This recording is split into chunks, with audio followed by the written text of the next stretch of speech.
Hello दोस्तों, good morning. कैसे हैं आप लोग? उम्मीद करता हूँ मस्त होंगे, स्वस्थ होंगे और इन्जॉय कर रहे होंगे, अपनी पढ़ाई को बहुत तेज़ ले जा रहे होंगे।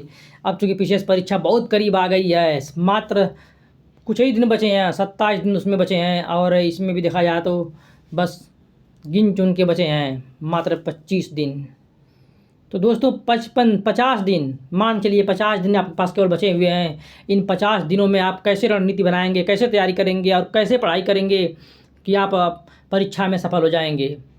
बस केवल वही चीज़ पढ़िए दोस्तों, केवल वही चीज़ पढ़िए जो परीक्षा में आती है। फालतू चीज़ें पढ़ने की कोई ज़रूरत नहीं है, नहीं इतना समय बची है आपके पास।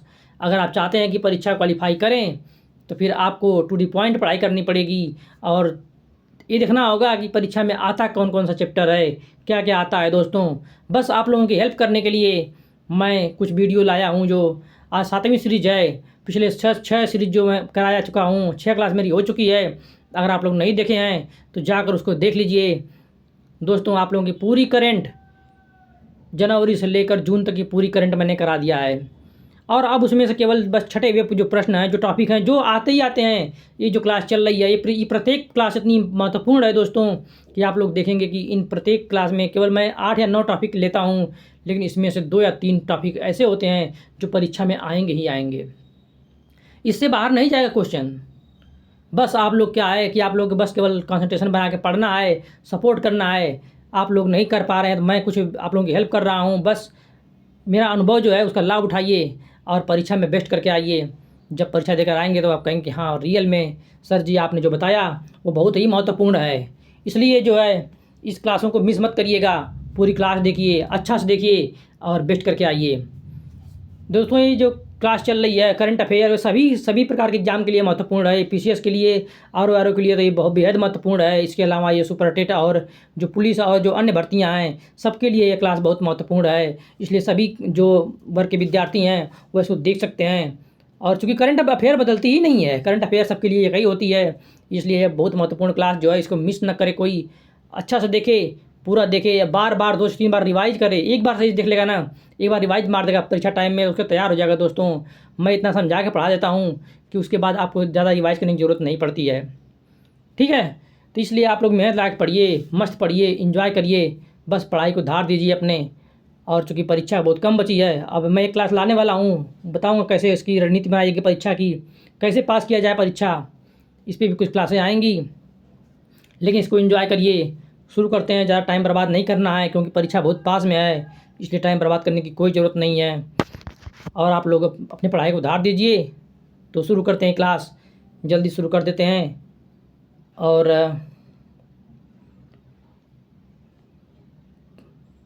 आप लोगों को पूरा एंजॉय कराते हैं इसका। देखिए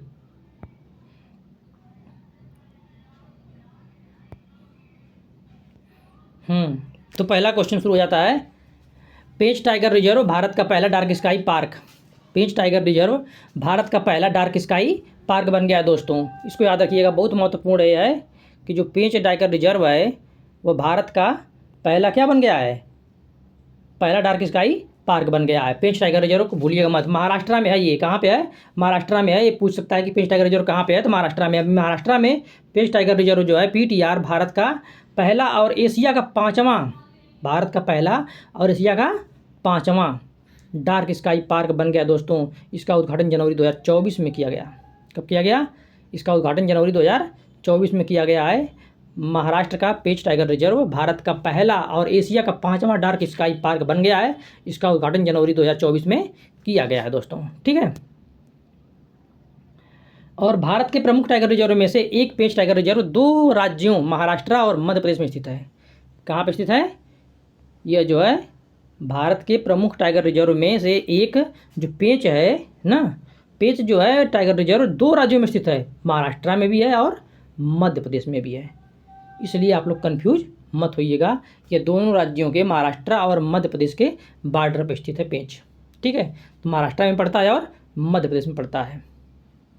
देखिए पेंच टाइगर रिजर्व जो है, पेंच टाइगर रिजर्व में एक रात्रि वेधशाला है। क्या है? पेंच टाइगर रिजर्व में एक रात्रि वेधशाला स्थापित की गई है। यह भी प्रश्न आ सकता है कि किस टाइगर रिजर्व में एक रात्रि वेधशाला स्थापित की गई है। दोस्तों तो कहाँ की गई है? पेंच टाइगर रिजर्व में की गई है। प्रश्न एक ही है, लेकिन इसके पूछने का तरीका बदल जाएगा। अगर ये पूछ देगा कि कौन सा टाइगर रिजर्व में रात्रि वेधशाला स्थापित की गई है, तो वहाँ पे कन्फ्यूजन हो सकता है। इसलिए ध्यान दीजिएगा, पेश टाइगर रिजर्व में ही क्या हुआ है, एक रात्रि वेधशाला स्थापित की गई है। यहाँ बाघोली के निकट का क्षेत्र तारा अवलोकन के लिए निर्दिष्ट किया गया है।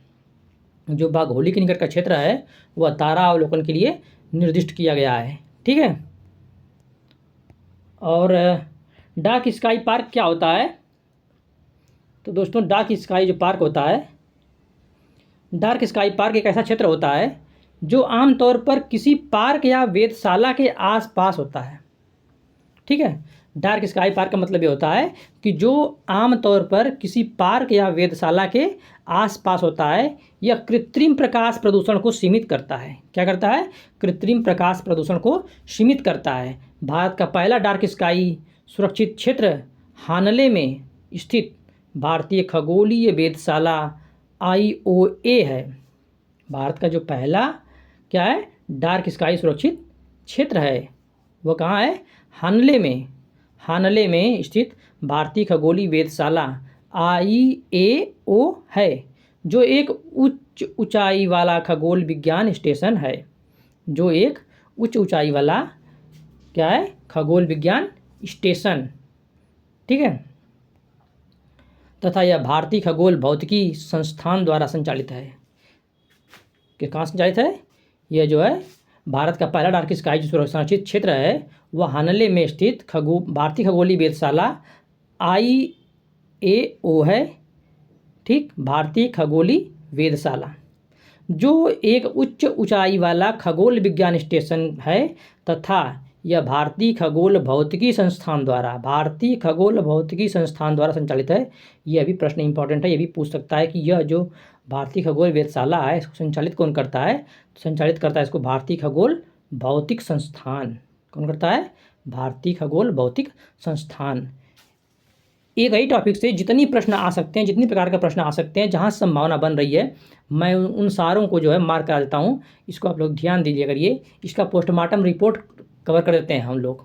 ठीक है, ताकि यहाँ से अगर प्रश्न आ जाए, कैसे भी प्रश्न पूछ ले, वह गलत नहीं होना चाहिए। ये भी ना, भारत का जो पहला डार्क स्काई पार्क है वह भारतीय खगोल वेधशाला है। कहाँ है? हानले में है। ठीक है ना। संचालित कौन करता है? यह भारतीय खगोल विज्ञान संस्थान करता है। इतनी सारी बातें अगर याद हैं तो आपका प्रश्न जो है मिस नहीं होगा, ये गारंटी है। ठीक है। नेक्स्ट जो है दूसरा टॉपिक आ गया। ठीक है, दूसरा आ गया। देखिए, अंतर्राष्ट्रीय प्रकृति संरक्षण क्या है? दूसरा ये है कि IUCN द्वारा पहली बार हिमालयन उल्फ का मूल्यांकन किया गया है। दोस्तों, किसका किया गया है? IUCN द्वारा पहली बार हिमालयन उल्फ का मूल्यांकन किया गया है। अब हिमालयन उल्फ क्या है? ठीक है, क्या करें? नहीं, ये जो टॉपिक्स आ रही है ना, ये इतनी महत्वपूर्ण है कि इसमें से हर टॉपिक यही कहती है कि पहले मेरा नंबर, परीक्षा में पहले हम ही आएंगे। इस बार तो महत्व बढ़ गया। RO में तो परीक्षा 3 पालियों में होने जा रही है। 3 पालियों में दोस्तों, अब सोचिए करंट कितना पढ़ना पड़ेगा, करंट कितना महत्वपूर्ण है। और PCS के लिए करंट तो जान PCS की है। लगभग 30 से 35 प्रश्न सीधे करंट के आते हैं, एकदम सीधे। अगर जिसका करंट तैयार है, समझ लीजिए PCS प्री एग्जाम क्वालिफाई हो जाएगा। GS तो सबका तैयार होता है लगभग।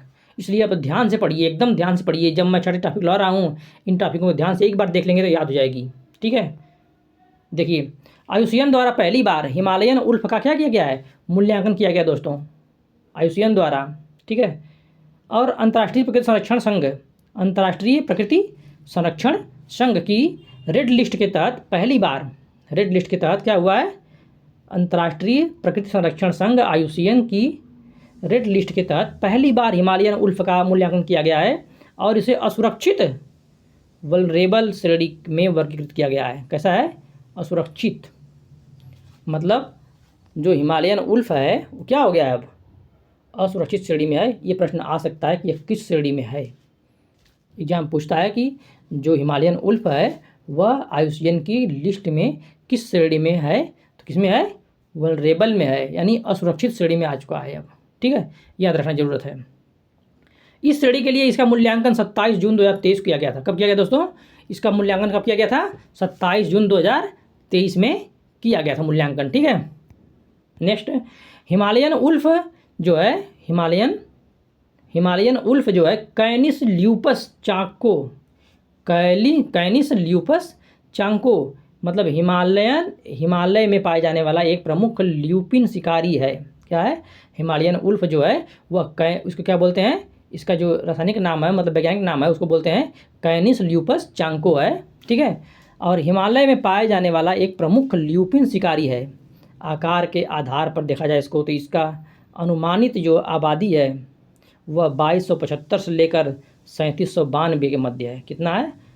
2275 से लेकर 3792 यानी 2275 से 3792 के मध्य में इसकी आबादी है दोस्तों। ठीक है, इसे तिब्बती भेड़िया भी कहा जाता है। क्या कहते हैं इसको? जो हिमालयन उल्फ है उसको क्या बोलते हैं? तिब्बती भेड़िया भी कहा जाता है, जो 4000 मीटर से अधिक ऊंचाई पर रहते हैं। ये आनुवंशिक रूप से भूरे भेड़ियों से भिन्न होते हैं। कह रहा है कि ये तिब्बती भेड़िया जो है इसको कहा जाता है, और जो 4000 मीटर से अधिक ऊंचाई पर रहते हैं ये आनुवंशिक रूप से कैसे हैं? भूरे भेड़ियों से भिन्न होते हैं दोस्तों। ठीक है, ये जानना जरूरी है। उत्तर भारत में यह केंद्र शासित प्रदेश लद्दाख और पूर्वोत्तर हिमालय प्रदेश के लाहौल और स्पीति में पाए जाते हैं। कहाँ पाए जाते हैं ये पाए जाते हैं उत्तर भारत के केंद्र शासित प्रदेश लद्दाख और पूर्वोत्तर हिमालय प्रदेश के लाहौल और स्पीति में पाए जाते हैं। ठीक है, लाहौल और स्पीति में पाए जाते हैं हिमाचल प्रदेश में, मतलब लद्दाख और हिमाचल प्रदेश के क्षेत्रों में पाए जाते हैं। ठीक, कौन? Himalayan wolf. इसको तिब्बती भेड़िया भी कहा जाता है। याद रखिए, प्रश्न आ सकता है कि तिब्बती भेड़िया किसे कहते हैं, तो हिमालयन उल्फ को ही कहा जाता है। ठीक है, इतना चीज़ यहाँ पे इम्पॉर्टेंट है। 2 खत्म हो गया, बहुत महत्वपूर्ण है ये। एक टॉपिक जो है जो मैं ला रहा हूँ एक पॉइंट बहुत ही महत्वपूर्ण है। इसके मूल्यांकन आप कर सकते हैं, जब परीक्षा में आएगा ना तब समझ में आएगा। नेक्स्ट क्या है?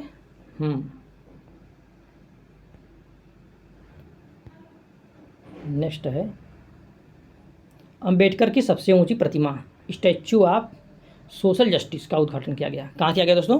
अंबेडकर की सबसे ऊंची प्रतिमा लगाई गई है, उसका नाम क्या है? Statue of social justice. कोई परीक्षा नहीं होती ऐसी, कोई ऐसी परीक्षा नहीं होती पूरा भारतवर्ष की जिसमें एक न एक प्रश्न ना आता हो ऐसी स्टैच्यू से।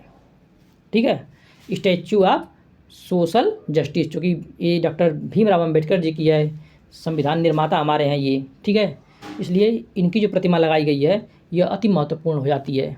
ठीक है, सबको अधिकार दिलाने में इनका बहुत महत्वपूर्ण योगदान रहा है। तो इसको ध्यान से देखिएगा, अंबेडकर की सबसे ऊंची प्रतिमा स्टैच्यू ऑफ सोशल जस्टिस, नाम याद कर लीजिएगा, नाम मत भूलिएगा। स्टैच्यू ऑफ सोशल जस्टिस का उद्घाटन किया गया है। कहाँ किया गया दोस्तों? आंध्र प्रदेश के मुख्यमंत्री जो है YS जगनमोहन रेड्डी ने किया। कौन किया? आंध्र प्रदेश के तत्कालीन मुख्यमंत्री जो थे YS जगनमोहन रेड्डी ने किया। विजयवाड़ा के स्वराज मैदान में किया। कब कहाँ किया? विजयवाड़ा कहाँ पे है? आंध्र प्रदेश में। विजयवाड़ा के स्वराज मैदान में 19 जनवरी 2024 को डॉक्टर BR अम्बेडकर की 206 फीट ऊंची, अब कहेंगे क्या ऊंचाई भी महत्वपूर्ण है? बिल्कुल महत्वपूर्ण है। पूछेगा कि कितनी ऊंची प्रतिमा है, तो 206 फीट ऊंची प्रतिमा का अनावरण किया है इन्होंने।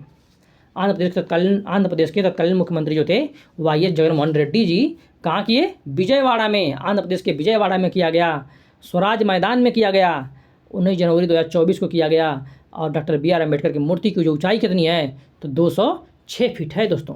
कितनी है? 206 फीट। बहुत महत्वपूर्ण है। नाम क्या है? स्टैच्यू ऑफ सोशल जस्टिस नाम है, नाम याद रखिएगा, बहुत महत्वपूर्ण नाम है।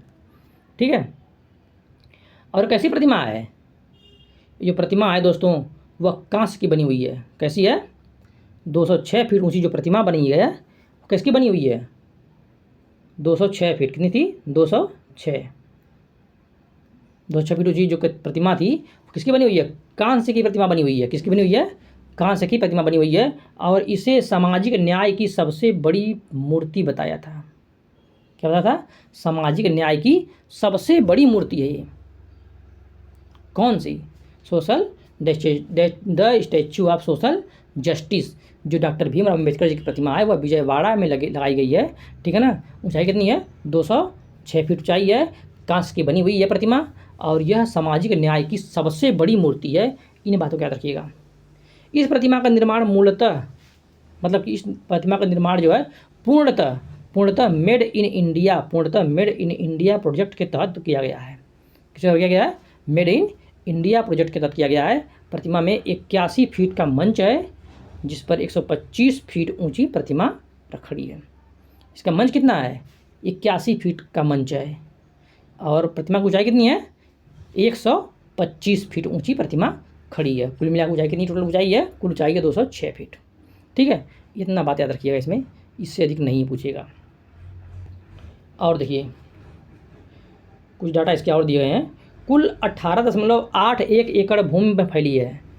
क्या ये भी पूछ सकता है? इसकी संभावना कम है, लेकिन बस देख लीजिए इसको केवल। ये नहीं पूछ सकता है, ये नहीं पूछता है। ठीक है, देखो प्रतिमा को बनाने में खर्च कितना आया है, खर्च भी पूछ सकता है, लेकिन कोई महत्वपूर्ण जितना नहीं है, लेकिन फिर भी देख लीजिएगा। 404.35 करोड़ रुपया लगा है। प्रतिमा के निर्माण में लगभग 400 टन स्टील का प्रयोग किया गया है। बस इतना जानने के लिए केवल है। ठीक है, और इतना महत्वपूर्ण है नहीं है डाटा, केवल जानने के लिए है। हाँ, मूर्ति परिसर में अंबेडकर के जीवन को दिखाने के लिए यह एलईडी स्क्रीन लगाई गई है। क्या लगाई गई है? एलईडी स्क्रीन लगाई गई है। यहाँ पर 2000 लोगों के बैठने की क्षमता वाला एक केंद्र भी है। यह भी ऑप्शन में दे सकता है कि वहाँ पे एक स्क्रीन लगाई गई है एलईडी, और जो है यहाँ पे 2000 लोगों के बैठने की क्षमता वाला केंद्र भी है। अगर कथन कारण में देगा तो एक पॉइंट ये भी रख सकता है। बस इसको ध्यान रखिएगा। ठीक है, अब अति महत्वपूर्ण आ गया, स्टैच्यू ऑफ सोशल जस्टिस नाम वाली इस मूर्ति का निर्माण कौन किया था? प्रसिद्ध मूर्तिकार राम सुतार ने किया है। क्या ये पूछ सकता है? बिल्कुल पूछेगा भाई, बिल्कुल पूछ सकता है कि इस मूर्ति को बनाया किसने है। तो बनाया किसने है? राम सुतार ने बनाया है, जिन्होंने सरदार पटेल की प्रतिमा का भी निर्माण किया था। किसको? सरदार पटेल की जो ऊंची, सबसे ऊंची, विश्व की सबसे ऊंची प्रतिमा लगी है, किसकी? सरदार पटेल जी की। उसे किसने बनाया था? राम सुतार नहीं बनाया है, राम सुतार ने ही बनाया है। वह कहाँ लगी है? वह लगी है नर्मदा नदी के तट पर। ठीक है, गुजरात में। ओके, सरदार पटेल की विश्व की सबसे ऊंची प्रतिमा है सरदार पटेल की प्रतिमा। और यह स्टैच्यू ऑफ सोशल जस्टिस की ऊंचाई कितनी है? स्टैच्यू ऑफ सोशल जस्टिस की ऊंचाई जो है अम्बेडकर जी की 206 फीट है। बस याद रखिएगा, राम सुतार जी को भी मत भूलिएगा आप लोग। ठीक है, बस इतना इसमें था। और नेक्स्ट टॉपिक जो है शुरू होती है, बहुत ही महत्वपूर्ण टॉपिक, सारे एक से एक इसमें है, जो परीक्षा में आने के लिए। देखो हम लोग देखेंगे कि विश्व में जो हमारे परमाणु हथियार हैं उनको बारे में थोड़ा देख लें, नॉलेज ले लें कि 9 ऐसे परमाणु देश हैं। देखो नेक्स्ट है कि परमाणु वारहेड का सैन्य भंडार। जनवरी 2024 में ये रिपोर्ट आई थी कि किस देश के पास कितना अधिक परमाणु हथियार है। ठीक है, किस देश के पास कितना अधिक परमाणु हथियार है। क्या एग्जाम में आ सकता है? बिल्कुल आ सकता है। पूछता है कि इसमें से कौन सा राष्ट्र परमाणु संपन्न राष्ट्र नहीं है। ठीक है, जो आधिकारिक मान्यता प्राप्त है। तो देखिए 9 परमाणु सशस्त्र राष्ट्र: संयुक्त राज्य अमेरिका नंबर 1, नंबर 2 रूस, number 3 UK, number 3 France, number 4 चीन, number 5 Bharat, number 6 Pakistan, number 7 उत्तर कोरिया, नंबर 8 इजराइल। आए 8 ही हुआ। संयुक्त राज्य अमेरिका 1, रूस, संयुक्त राज्य अमेरिका 1, रूस 2, यूके 3, फ्रांस 4, चीन 5, भारत 6, पाकिस्तान 7, उत्तर कोरिया 8, अच्छा इजराइल 9। इतनी राष्ट्र हैं, याद रखना। संयुक्त राज्य अमेरिका है, रूस, यूके, फ्रांस, चीन, भारत, पाकिस्तान, उत्तर कोरिया, इजराइल। इतनी 9 राष्ट्र हैं जिनके पास परमाणु हथियार है विश्व में। ठीक है, इनका नाम याद रख लीजिएगा आप लोग, इनका नाम मत भूलिएगा। अब देख लेते हैं कि किसके पास कितनी हथियार हैं, परमाणु हथियार किसके पास कितनी है। तो देखो परमाणु वारहेड का सैन्य भंडार जनवरी में कितनी था, जो देश हैं, कुल सूची है 2021 की है, 2024 की, मतलब कितना कमी आई कितना बढ़े हैं ये देखना है। तो रूस के पास सबसे अधिक हथियार किसके पास है? परमाणु हथियार रूस के पास है। सबसे नंबर 1 पे रूस है, जिसके पास जो परमाणु हथियार हैं वह 5,889 हथियार थे 2021 में। अब कितना हो गए 2024 में? 5,580 क्या हो गए? डिक्रीज हुआ, मतलब घट गया। रूस ने अपने परमाणु हथियार में थोड़ा कमी कर दिया है। नंबर 2 पे आता है, नंबर 1 पे रूस था, नंबर 2 पे आता है संयुक्त राज्य अमेरिका। इसके पास जो 2021 में जो हथियार थे, परमाणु हथियार, वो थे 5244 थे। कितनी थे? 5244। और 2024 में कितनी है? 5014। मतलब इसने भी क्या किया? कमी कर दिया है। रूस ने भी कम किया है और अमेरिका ने भी कम किया है। चाइना के पास देखो, चाइना नंबर 3 पे, चीन के पास जो है दो हथियार जो थे, परमाणु हथियार, 2021 में 410 थे। कितने थे? 410 थे। अब कितने हो गए? 5। ये चिरकुट नहीं सुधरेगा। ये जो चिरकुट है चाइना, ये सुधरने वाला नहीं है। ये विश्व का दादा बनना चाहता है। ठीक है, ये चाहता है कि हम विश्व का दादा बन जाएं, दादागिरी करें, विश्व पर राज करें, शासन करें। ठीक है, इसलिए यह क्या कर रहा है? परमाणु हथियार बढ़ा के अड़काना चाह रहा है। लेकिन किसको डराना चाह रहा है? भारत को। भूल जाइए, इसके बस की बात नहीं रह गई दोस्तों। ठीक है, भारत महान है, महान था और महान रहेगा। ठीक है, लेकिन पड़ोसी दमदार है, तभी तो मज़ा आता है। होना भी चाहिए दमदार, तभी आप, अगर जब तक तुम्हारा प्रतिद्वंदी अगर मजबूत नहीं है, तुम आगे नहीं बढ़ सकते। आगे बढ़ने की एक शर्त होती है कि प्रतिद्वंदी भी मजबूत होना चाहिए। अगर प्रतिद्वंदी मजबूत नहीं होगा तो आपका कोई सम्मान भी नहीं होगा, न आपको अपने जीत का मज़ा भी आएगा। इसलिए अगर आप बड़े परीक्षा देते हो, अगर उसमें क्वालिफाई करते हो, अगर उसमें फेल भी जाते हो ना, तो लोग कहेंगे चलो साला IAS में फेल हुआ, PCS में फेल हो गया। लेकिन आप ग्रुप डी में फेल हो जाएंगे ना, आप ग्रुप डी और निकल नहीं रहा है क्या तुम्हारा? मतलब मजाक का पात्र बन जाते हो आप। ठीक है, जब तक प्रतिद्वंदी मजबूत नहीं होता है ना, तब तक महानता की वो जो सीढ़ी होती है ना, वह अधूरी रहती है। महानता की वो जो मंजिल होती है ना, वह अधूरी रहती है। इसलिए हमारा भाग्य है, हमारे भारत का सौभाग्य है कि उसका पड़ोसी क्या है? बहुत दमदार है। जब पड़ोसी दमदार है, प्रतिद्वंदी दमदार है, तो फिर भारत को आगे बढ़ने से कौन रोक सकता है दोस्तों? है कि नहीं? आप लोगों को बड़ा परीक्षा है, तभी बड़ी मेहनत हो रही है, बड़ी बड़ी मेहनत कर रहे हैं आप लोग, बस लगे रहिए। देखो, रूस के पास कम कर दिया रूस ने, अमेरिका ने भी कम किया, लेकिन चाइना क्या किया? 90 परमाणु हथियार बढ़ा दिया। ठीक है ना। अब आता है फ्रांस। फ्रांस का नंबर है, फ्रांस के पास 290 पहले थे, अब अभी 290 हैं। मतलब इसने ना घटाया ना बढ़ाया, अपना रखा, स्थिर रखा है इसने। यूके पहले 225 थे, अभी 225 हैं, न घटाया ना बढ़ाया। इसने भी अपना क्या किया है? सेम रखा हुआ है। भारत के पास पहले कितनी थे? 164, अब थोड़ा सा इंक्रीज कर दिया, 172 हो गए भारत के पास परमाणु हथियार। कितनी हो गए? 172 परमाणु हथियार भारत के पास हैं। पाकिस्तान के पास देखो 170 पहले था, अब भी 170 बना हुआ है। पाकिस्तान थोड़ा शांत बना हुआ है, लेकिन भारत क्या कर रहा है? उससे बढ़ा रहा है, क्योंकि भारत का जो प्रतिद्वंदी कौन है? ये चाइनवा है। कौन है? चाइनवा है। ठीक है, ये चैन से नहीं सोने देगा, दुष्ट कहीं का। अब देखो इजराइल के पास कितने थे? 90 थे पहले भी, और 90 अब भी हैं। लेकिन सबसे बड़ा किंग तो अब आएगा, उत्तर कोरिया। कौन आएगा? उत्तर कोरिया। इसके पास कितने थे पहले? 10 थे, अब कितनी है? 50। गजब का विस्तार किया है, 5 गुना विस्तार कर दिया। सबसे अधिक विस्तार कहाँ हुआ है? एक क्वेश्चन आएगा तो कहाँ पे आएगा? उत्तर कोरिया में। सबसे विस्तार कहाँ हुआ है परमाणु हथियार का? उत्तर कोरिया में हुआ है दोस्तों, याद रखिएगा। ठीक है, बस इतनी ही बातें थी सैन्य भंडार में, इसको जानना बहुत जरूरी था। प्रश्न आता है कि नंबर 1 पे कौन, नंबर 2 पे कौन है, ऐसे प्रश्न पूछ सकता है। कितने देश जो है परमाणु संपन्न राष्ट्र हैं, जो आधिकारिक मान्यता प्राप्त हैं? तो 9 राष्ट्र हैं। इनको याद रखिएगा, इनका नाम याद कर लीजिएगा, क्योंकि यहाँ से प्रश्न आ सकता है। ठीक है, अब आते हैं हम लोग नेक्स्ट, देखते हैं। नेक्स्ट हमारा है नेक्स्ट है विश्व का सबसे बड़ा हवाई अड्डा टर्मिनल, UAE है। कहाँ पे है? विश्व का सबसे बड़ा हवाई अड्डा टर्मिनल। क्या महत्वपूर्ण ये सब? इससे अधिक महत्वपूर्ण क्या हो सकता है करंट भाई? सबसे ज़बरदस्त महत्वपूर्ण एक क्लास है, और ये सब जो पढ़ लेगा ना, तो उसका क्वेश्चन बाहर चला जाएगा, पॉसिबल ही नहीं है। कहीं से पूछे क्वेश्चन आएगा, यही तो पूछता, उठा के सीधे उठा के हेडिंग ही पूछ देगा वो। हो सकता है बहुत टफ करेगा तो उसमें से एक कोई क्या करेगा, जो हम लोग पढ़ रहे हैं उसी में से एक पॉइंट दे देगा कथन कारण में कि ऐसा है, तो ठीक है।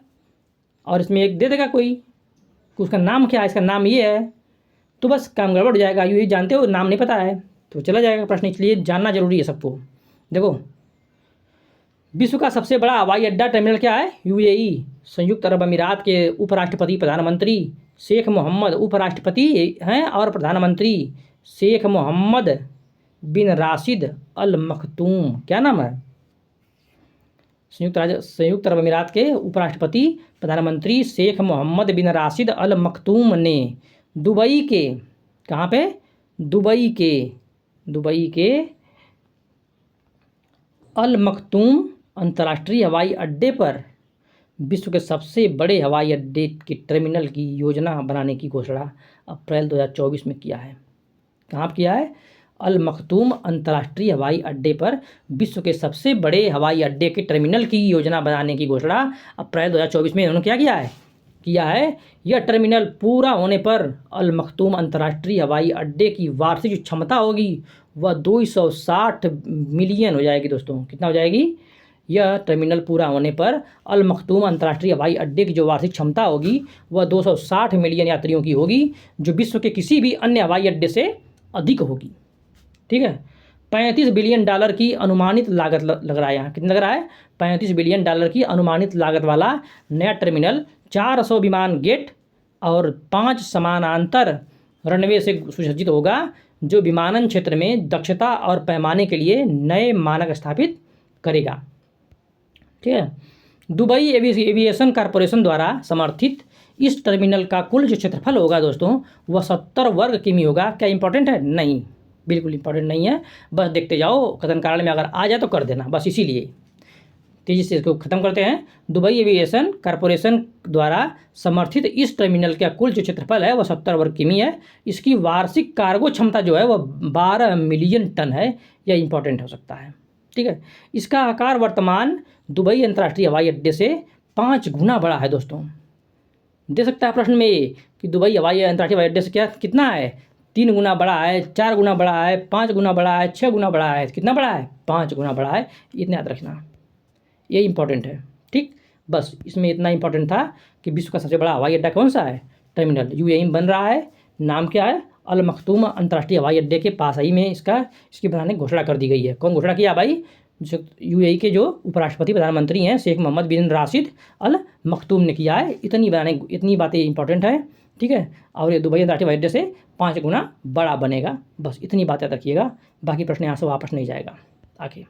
ठीक, नेक्स्ट बहुत इंपॉर्टेंट है, बहुत इंपॉर्टेंट है, वेरी वेरी इंपॉर्टेंट प्रश्न आ गया यहाँ से। तो एक प्रश्न एकदम बिल्कुल दौड़ते हुए चला आता है भैया, पहले मेरा स्थान है, मेरा स्थान कोई नहीं ले सकता।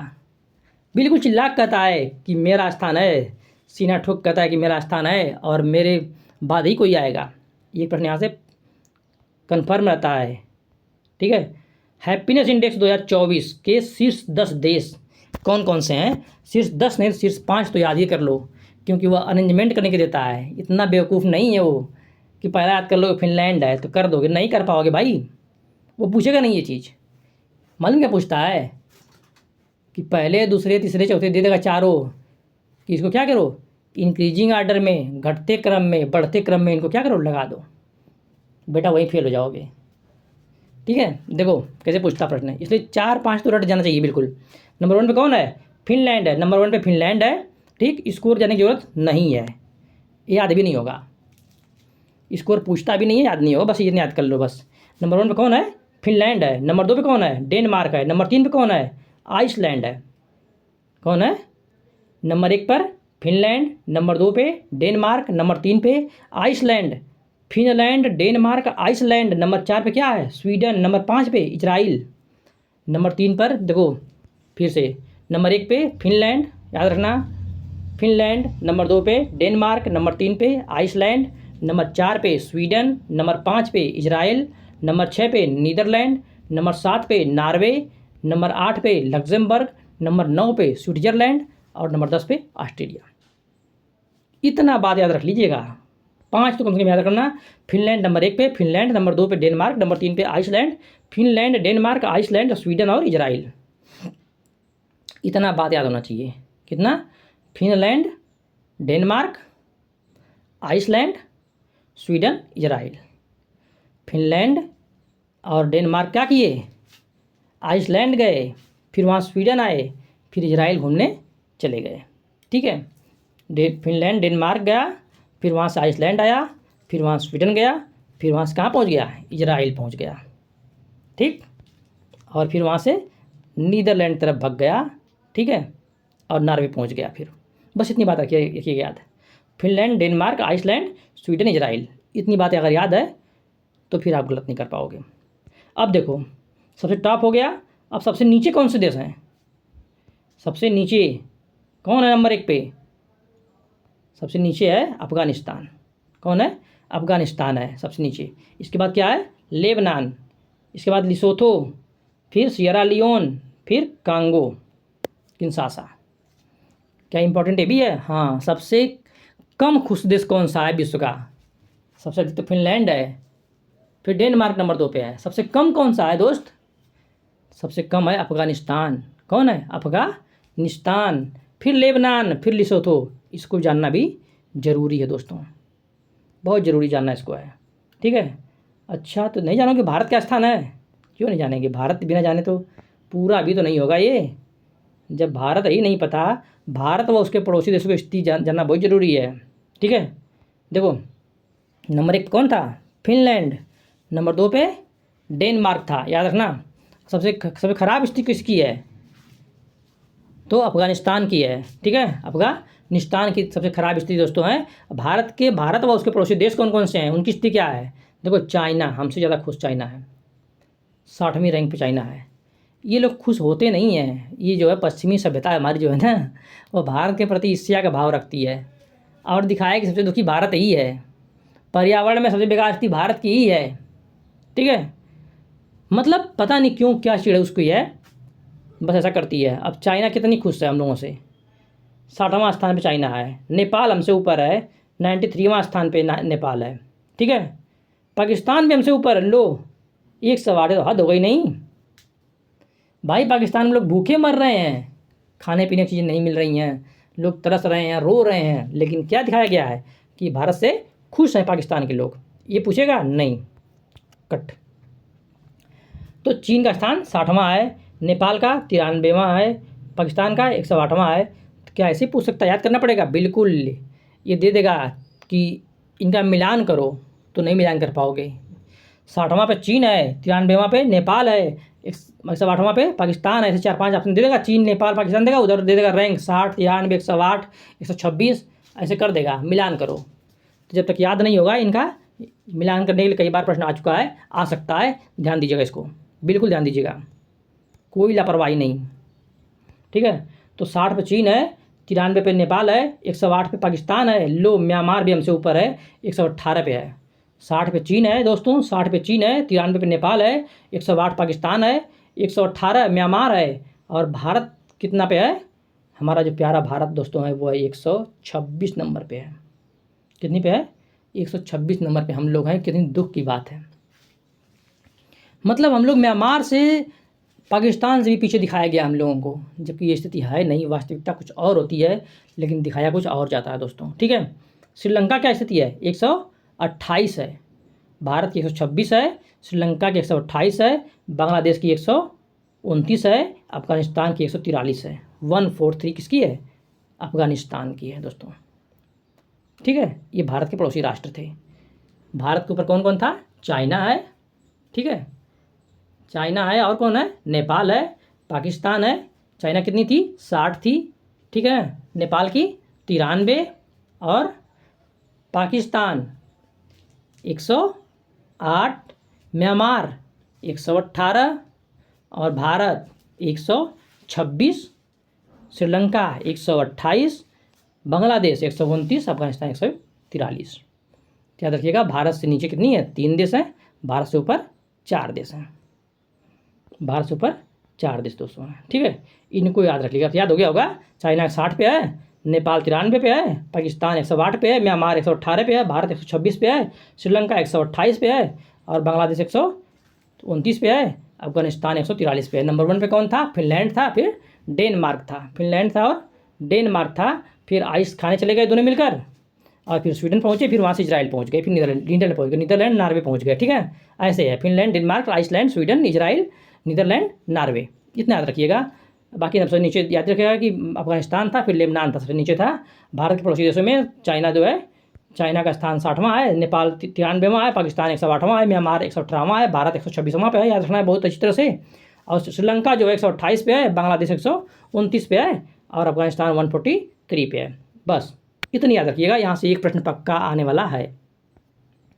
अब नेक्स्ट ये भी देख लेते हैं थोड़ा सा कि विश्व के जो शीर्ष जो है क्या है, व्यस्तम हवाई अड्डे कौन कौन से हैं।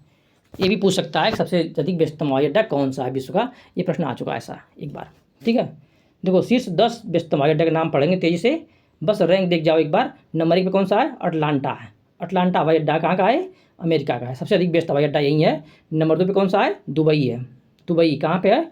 यूएई का है। नंबर 1 पे अटलांटा है अमेरिका का, नंबर 2 पे कौन है? दुबई है। नंबर 3 पे कौन है? डलास फोर्ट वर्थ अमेरिका का है। ठीक है, लंदन का जो हवाई अड्डा है हिथ्रो यू जो है वो 4 पे है। लंदन हिथ्रो जो हवाई अड्डा है यूके का, यूनाइटेड किंगडम का। नंबर 1 पे अटलांटा, नंबर 2 पे दुबई यूएई है, नंबर 3 पे जो है डलास फोर्ट वर्थ अमेरिका का है, नंबर 4 पे लंदन हिथ्रो हवाई अड्डा है यूके का है वो।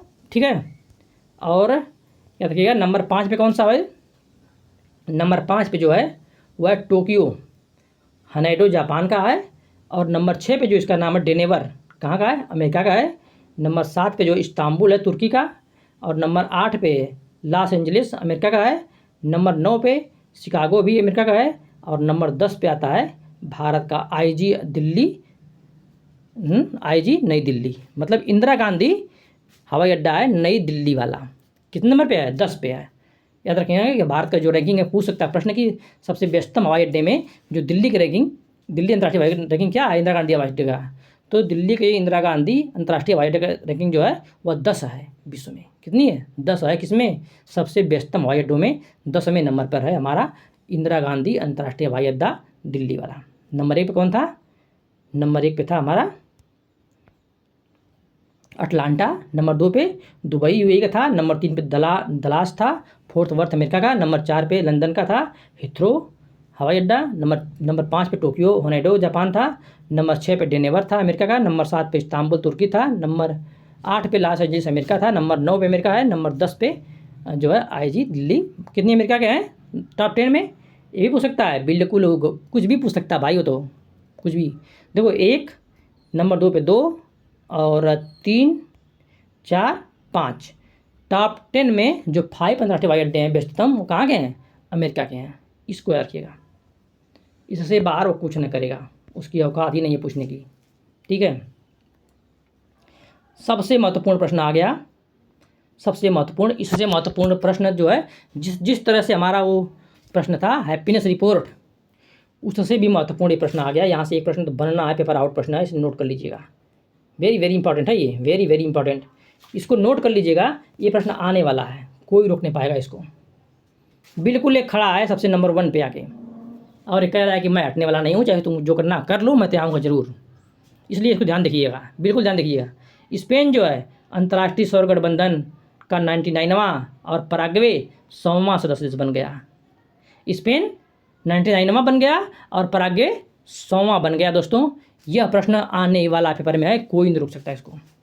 अब ये कैसे फंसाएगा, अब आप समझिएगा इसको, लेकिन ये प्रश्न आएगा ज़रूर, कोई रोकेगा नहीं इसको। ठीक है, देखिए देख लेते हैं थोड़ा इसको कि ये फंसा ना पाए, आए तो हो भी जाए बस। स्पेन जो है अंतर्राष्ट्रीय सौर गठबंधन का 99वां सदस्य देश बन गया 22 मई 2024 को। कब बना? 22 मई 2024 को जो स्पेन है वह अंतर्राष्ट्रीय सौर गठबंधन का 99वां सदस्य देश बन गया। नई दिल्ली में विदेश मंत्रालय में संयुक्त सचिव अभिषेक सिंह के साथ स्पेन के राजदूत जोन्स मारिया, क्या नाम था? जोन्स मारिया हिदाओ डोमिंग्यूज की बैठक के दौरान अंतर्राष्ट्रीय सौर गठबंधन अनुसमर्थन का ज्ञापन सौंपा गया। कब सौंपा गया दोस्तों? ये सौंपा गया 22 मई 2024 को नई दिल्ली में।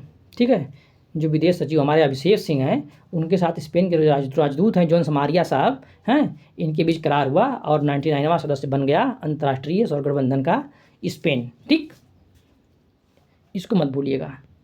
अब आता है 26 जून 2024 को पराग्वे अंतर्राष्ट्रीय सौर गठबंधन का 100वां सदस्य बन गया। ये वेरी वेरी इंपॉर्टेंट है, बिल्कुल एकदम ऐसा प्रश्न है जो आएगा, कोई नहीं रोक पाएगा इसको। 26 जून 2024 को पराग्वे अंतर्राष्ट्रीय सौर गठबंधन का 100वां सदस्य बन गया। उसने नई दिल्ली में ISA के अनुसमर्थन दस्तावेज भारतीय विदेश मंत्रालय को सौंप दिया। सौंपा? भारतीय विदेश मंत्रालय को सौंप दिया।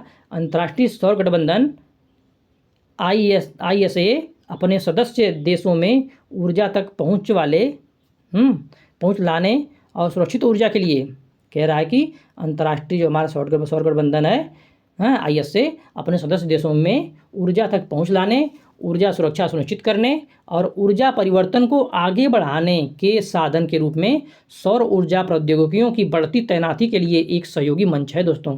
ठीक है, ऊर्जा जरूरतों को पूरी करने के लिए ISA की परिकल्पना भारत और फ्रांस द्वारा तैयार की गई थी। कब की गई थी? जो ISA की परिकल्पना है वो कौन तैयार किया था? ISA की जो परिकल्पना है वो भारत और फ्रांस द्वारा सौर ऊर्जा समाधानों के तैनाती के माध्यम से जलवायु परिवर्तन के खिलाफ प्रयासों को संगठित करने के लिए एक संयुक्त प्रयास के रूप में की गई थी। ठीक है, एक संयुक्त प्रयास के रूप में की गई थी और इसकी परिकल्पना 2015 में हुई थी। कब हुई थी? 2015 में की गई थी और आयोजित जलवायु परिवर्तन 2015 में आयोजित जलवायु परिवर्तन संयुक्त राष्ट्र फ्रेमवर्क कन्वेंशन के 21वें सम्मेलन COP21 में की गई थी। कब गई थी? COP21 में की गई दोस्तों। तो 2015 में पेरिस में जो COP21 सम्मेलन हुआ था फ्रांस में, पेरिस कह रहा है कि 2015 में पेरिस में आयोजित जो हुआ था, क्या चीज़? COP21 जलवायु परिवर्तन संयुक्त राष्ट्र फ्रेमवर्क कन्वेंशन।